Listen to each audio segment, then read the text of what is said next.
بكلمات الله التامات من غضبه وعقابه ومن شر عباده ومن همزات الشياطين وأن يحضرون.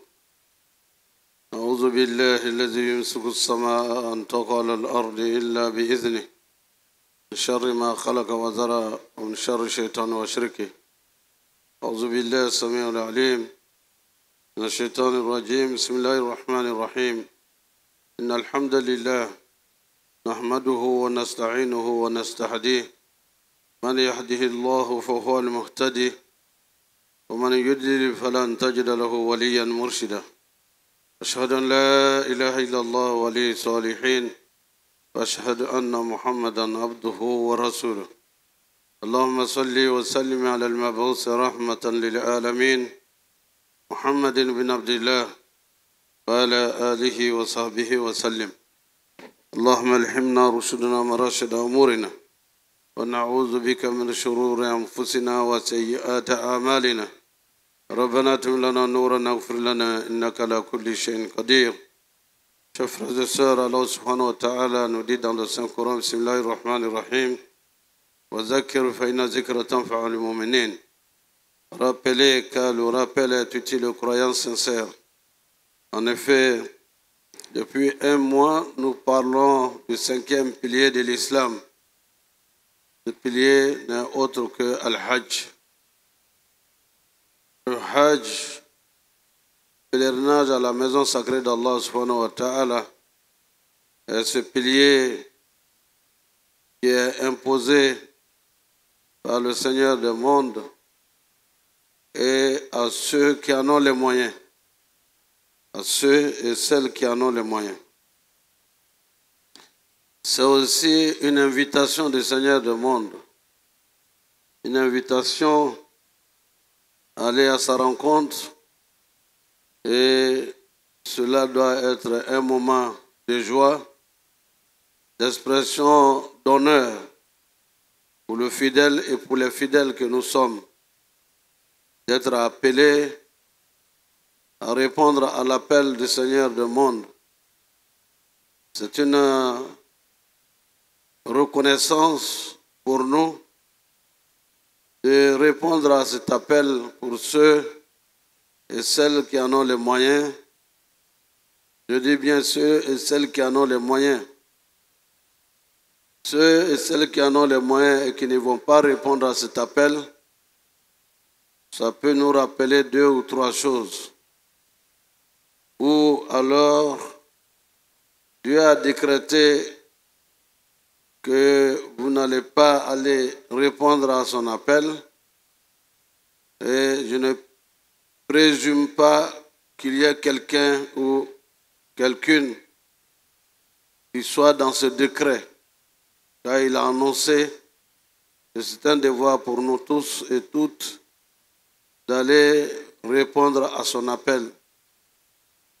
Il peut arriver également que quelqu'un ait les moyens matériels et financiers, mais qui prend 1 an, 5 ans, 10 ans à se décider à aller faire le Hajj. Certainement, ça peut être que cette personne est retenue par le Satan, qui ne veut pas se débarrasser, qui ne veut pas le laisser aller répondre à l'appel. Il faut prier donc pour ces personnes afin qu'elles arrivent à vaincre les chaînes du Satan et aller répondre à l'appel du Seigneur du monde. Troisièmement, il peut arriver également que vous ayez les moyens, mais les moyens illicites que Dieu ne veut pas. Et quels que soient les efforts que vous faites, au dernier moment, vous trouvez une excuse. Vous dites, cette année, je n'irai pas, mais l'année prochaine, je me prépare. Qui sait si l'année prochaine, le trouvera encore en vie? Et qui sait si l'année prochaine, vous aurez encore les moyens requis pour pouvoir répondre à l'appel d'Allah subhanahu wa ta'ala. Cela étant, chers frères et sœurs, le Hajj, l'invitation d'Allah, est encore une autre opportunité pour nous d'avoir l'agrément d'Allah subhanahu wa ta'ala.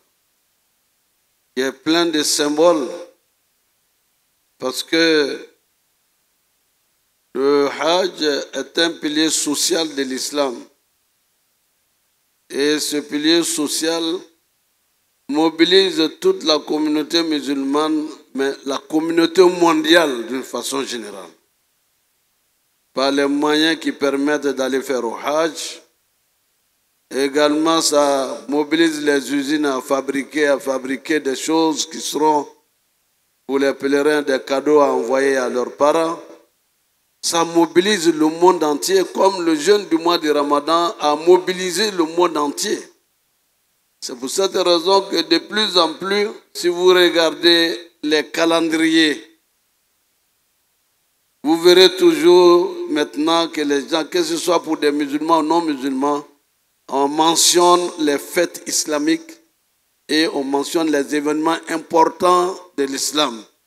Parce que ça importe et ça interpelle le monde économique d'une façon générale. Et ça importe également les personnes curieuses de savoir ce que c'est que l'islam. Dieu l'a fait ainsi. Ce pilier social, que vous partiez ou non, lorsque vous avez un parent, on le voit dans l'accompagnement. Une seule personne qui va dans un village, on voit 50 personnes prendre le car pour venir l'accompagner. Pour traduire l'importance du voyageur. Il va à la rencontre du Seigneur. C'est normal qu'on l'accompagne en grand nombre. Parce que ce voyage n'est pas donné à tout le monde. Qu'Allah nous donne les moyens d'accomplir le Hajj, Inch'Allah, chers frères et sœurs. C'est une autre occasion pour éduquer le musulman et la musulmane. Et bien sûr, nous avons prévu depuis 2 ans ce qu'on appelle l'école du Ramadan sur la radio et la télévision Al-Bayan. Pour que les Ustaz viennent expliquer les fondements du Hajj. Les fondements qui remontent à notre père Adam et qui passent par Sayyidina Ibrahim alayhi salam et son fils Ismaïl et notre mère Hajar, qui sont des symboles et qui marquent l'histoire de l'humanité, mais l'histoire du Hajj, du pèlerinage à la maison sacrée d'Allah subhanahu wa ta'ala. Cela nous ramène à une époque récente qui est l'époque du prophète sallallahu alayhi wa sallam. Cela fait 1444 ans que notre messager Mohammed a effectué le Hajj. C'est le moment également, le Hajj, de la purification de l'âme. Car se rendre à la Mecque, c'est aussi se repentir de ces actes, n'est-ce pas, qui ne sont pas en adéquation avec les règles et les enseignements d'Allah subhanahu wa ta'ala. C'est l'occasion de se repentir. Nous le voyons des pèlerins qui demandent pardon et qui disent également qu'ils pardonnent aux autres. Cela a une signification. Cela a un sens.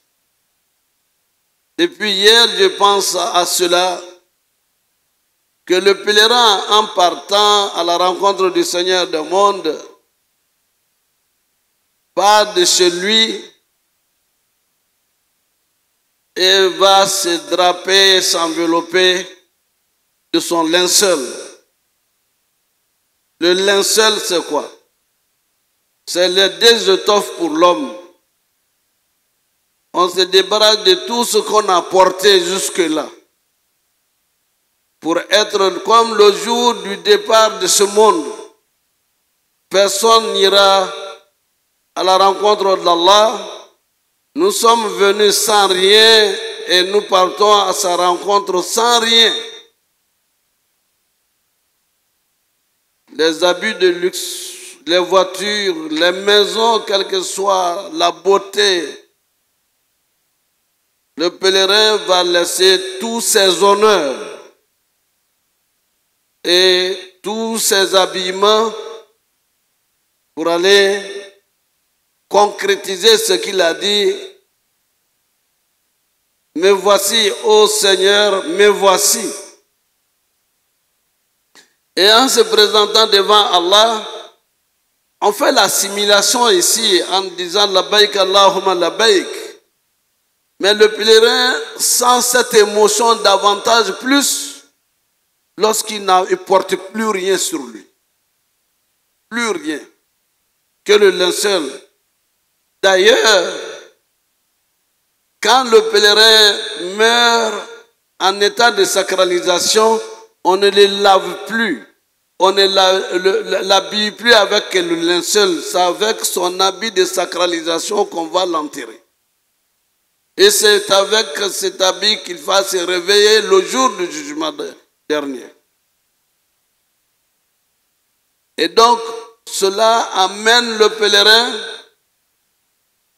à réaliser effectivement qu'il a répondu à l'appel d'Allah subhanahu wa ta'ala. Dans cette émotion et quelquefois ce stress, vous ne voyez que vous-même et non la vie mondaine que l'on vit ça et là. Le pèlerinage purifie l'homme de ses impuretés et des actes de désobéissance commis envers soi-même et envers autrui. ربنا ظلمنا أنفسنا وإن لم تغفر لنا وترحمنا لنكونن من الخاسرين. Ce verset qui a été donné par Allah à notre père Adam, le pèlerin le sent plus. Ô Seigneur Allah, nous avons été injustes envers nous-mêmes. Si tu ne nous pardonnes et si tu ne nous accordes ta grâce, nous serions du nombre des perdants. C'est le mot fort de repentir, de reconnaître que nous sommes humains et qu'en tant que tels, nous sommes sujets à commettre des erreurs et des fautes. On revient avec un repentir sincère devant le Seigneur des mondes à qui on répond. Me voici, Seigneur, mon Créateur, me voici. J'ai tout abandonné. Je n'ai plus rien. Les honneurs, les plaisirs de ce bas monde, tout est éphémère. Il n'y a que toi qui vaut, qui est à l'origine et à la fin de toutes choses. Allah. C'est cela, chers frères et sœurs. Le pèlerin va à un rendez-vous qui ressemble à la fin de notre séjour dans ce monde. Tous ceux qui se retrouvent là ne sont pas venus du même pays, des mêmes régions, des mêmes villages. Allez voir à Williamsville ou dans les cimetières à travers le pays. Quelqu'un est là-bas parce qu'il vient de tel village, de tel pays, de tel là. Non. Ça s'appelle cimetière. Et il s'appelle, dans le vocable de l'islam, c'est la demeure des serviteurs d'Allah subhanahu wa ta'ala. Et en entrant au cimetière, autant on dit Assalamu alaikum ya ahla diyar antum salafna wa nahnu bikum inshallah lahiqun. Paix et salut de Dieu sur vous, habitants de cette demeure. Vous nous avez précédés et nous sommes là pour vous rejoindre un jour. Qu'Allah nous donne longue vie, santé et une vie de piété, de repentir, afin que ce jour de la grande rencontre finale soit un jour d'honneur et de joie pour tous les musulmans, ceux qui nous ont précédés dans l'au-delà et nous qui sommes encore ici pour un moment, qu'Allah nous accorde le repentir sincère. Aller au Hajj, et en cette étape, je reviens à dire que le pèlerin envisage autre chose et ils nous ont arrivé à un moment, ils nous oublient. Ils ne pensent qu'à l'au-delà, qu'au but et à la cause de leur arrivée. Souvent, ils oublient même la nourriture. Ils ne pensent, est-ce que Allah va me pardonner? Est-ce que je fais bien ce qu'il m'a demandé en tant qu'invité? Est-ce que j'ai la meilleure attitude? Et je dis, est-ce que je dis correctement les invocations que le messager d'Allah nous a indiquées? Il y a donc l'expression de la responsabilité individuelle, mais également la responsabilité collective lorsqu'on exprime les prières pour soi et pour tous les musulmans. Rabbana atina fid dunya hasana wa fil akhirati hasana wa qina adhaban nar. Lorsqu'on le dit, on ne pense pas à soi seul. Ô Seigneur Allah, donne-nous belle part dans ce monde d'ici-bas, belle part dans l'au-delà, et évite-nous les supplices de l'enfer. Wakina adhabanar. Ces prières nous indiquent que nous ne sommes pas seuls et que nous pensons à tout moment, nous sommes devant Allah, nous prions que ceux qui sont restés dans nos pays soient là un jour devant le Seigneur du monde. C'est un rassemblement comme le rassemblement du jour du jugement dernier. La différence est que cette fois-ci, le pèlerin est là pour répondre à l'appel d'Allah subhanahu wa ta'ala et d'obtenir sa grâce et l'amnistie généralisée pour tous ceux qui sont arrivés. Pour avoir la paix avec Allah et demander, et je le dis à certains, à beaucoup de pèlerins, ceux que nous encadrons, en partant, rédigez tout ce que vous voulez sur un cahier. Parce que vous aurez à vous placer devant Allah, à Mina, à Arafat, à Muzdalifa, pour lui exprimer tous vos besoins. Vous avez votre dossier. Et vous le lisez, vous ne regardez personne parce que vous êtes seul. Et vous allez vous retrouver le jour du jugement dernier comme nous tous. Pour dire, Seigneur, j'ai besoin de ça. J'ai besoin de ton amour, j'ai besoin de ton pardon, j'ai besoin d'être parmi les habitants du paradis. Accorde-moi ta grâce et ta miséricorde à ma famille, à mes enfants, à mes parents, à mes grands-parents, à tous ceux qui nous ont précédés dans la foi de l'islam et ceux qui sont avec nous. Et cette paix, je demande également cette paix pour mon pays et pour nos pays, pour tous les musulmans du monde. Donne-nous à manger. Si tu as décidé que je retourne ici pour retourner encore au pays, fasse que mon retour soit fait pour consacrer le reste de mon temps à t'obéir et à travailler pour la promotion de l'islam, pour apporter ce que je peux apporter de mes biens, de ma force, de ma santé, pour le rayonnement de l'islam. Dire tout sur un cahier pour que le Seigneur du monde Vous ne sortiez pas de là pour dire ah, j'ai oublié de dire ceci, j'ai oublié de traduire telle insurrection et telle personne m'a demandé de faire des prières et des bénédictions pour elle. Ainsi, le pèlerinage, chers frères et sœurs, le pèlerin en retire beaucoup de leçons de modestie et d'humilité.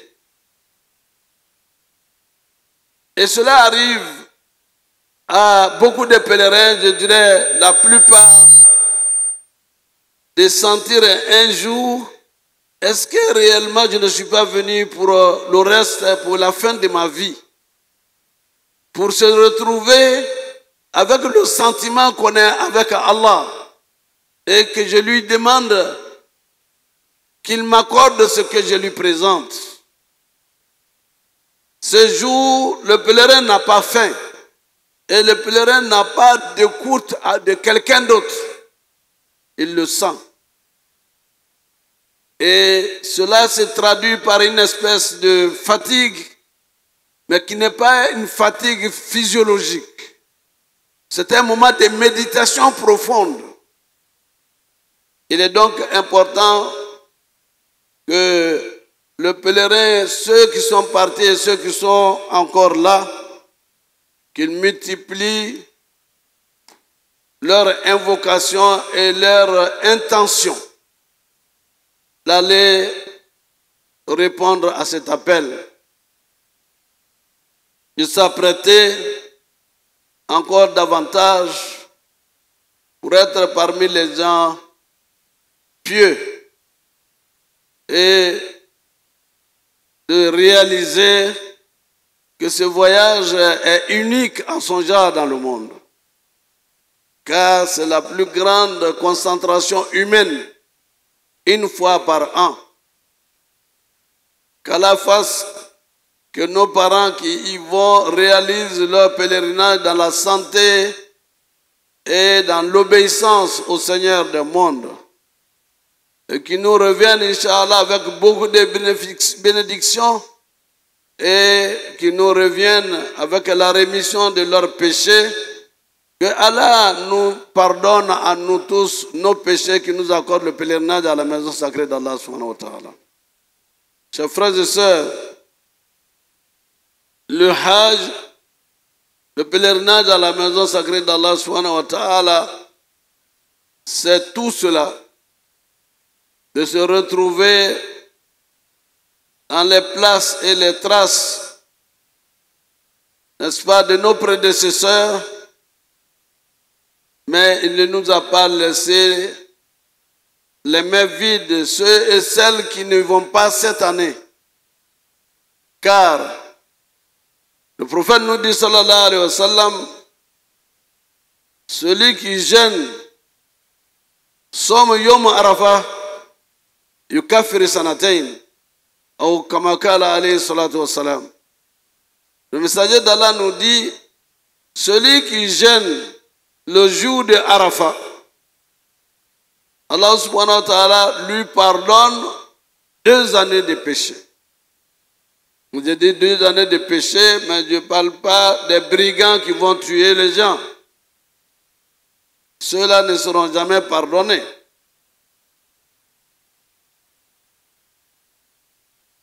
Comme ceux-là également qui n'ont pas encore fini de croire en autre chose et qui se retrouvent souvent dans les mosquées en train de prier, ceux-là doivent se raviser et réviser leur foi.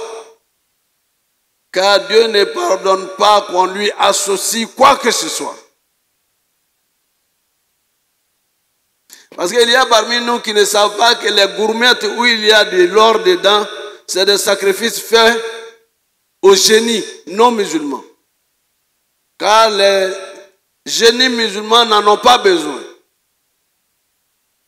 Ah, c'est quoi? C'est ma grand-mère qui m'a donné ça que je n'ai qu'à porter. Pour te protéger contre quoi? Oui, c'est pas de l'or, c'est tel, c'est le zinc, c'est telle chose, c'est le fer, Vous en avez besoin le jour où tu es venu au monde. Tu es venu avec une bague à la main ou bien quelque chose attaché à votre rein pour vous protéger. Contre qui? Celui qui vous a envoyé dans ce monde d'ici-bas t'a déjà enseigné qu'est-ce qu'il vaut pour que tu sois protégé contre Satan et ses alliés. Il n'y a qu'à écouter les enseignements de l'imam Youssouf pour savoir qu'est-ce qui protège l'homme contre l'être humain et le protéger du mal de Satan et ses alliés. Ayatul Kursi. Kul huwallahu ahad. Kul a'udhu birabbil falaq. Kul a'udhu birabbin nas. Et le verset avec lequel les fétiches ont été vidés de la Kaaba. Wa kul ja'al haqq wa zahaqa al-batil inna al-batila kana zahuqa. Alors, cet échange entre Sayyidina Moussa alayhi salam et les sorciers du Pharaon, ces versets-là également ont montré que Allah nous permet de vaincre les sorciers et les féticheurs. Et pourquoi aller vous agenouiller? On va me laver et c'est quelqu'un qui vient vous laver. Ces pèlerins qui ont encore ces quelques doutes, il arrive souvent que lorsqu'il arrive à la Mecque, pendant la circonférence, au moment où il tourne autour de la Kaaba, il ne voit pas la Kaaba. Et il demande aux gens, où est la Kaaba? Dieu lui a fait que lui, ses yeux ne voient plus la Kaaba. Et il y en a même qui sont empêchés, pas par quelqu'un, mais ils voient ce phénomène de protection du territoire de la Mecque et ils courent, ils ne peuvent pas rentrer pour faire la Umrah. Heureusement, ils ne sont pas nombreux. Sur 1000 personnes, il y a peut-être une seule. Mais c'est par ignorance, ils n'ont pas été suffisamment instruits à éviter ce que Dieu ne pardonne pas comme péché. Autrement dit, qu'Allah nous accorde sa grâce et sa miséricorde, qui nous accorde, vous et moi, le Hajj à la maison sacrée d'Allah. Ceux qui en ont déjà fait, qu'Allah accepte leur pèlerinage et que la récompense soit le paradis des vertueux serviteurs, Inch'Allah. Qu'Allah nous guide dans le droit chemin, qu'il nous guide dans le chemin de ceux qui accomplissent de ses bienfaits. أقول قولي هذا واستغفر الله لي ولكم ولسائر المسلمين من كل ذنب فاستغفروه إنه هو الغفور الرحيم.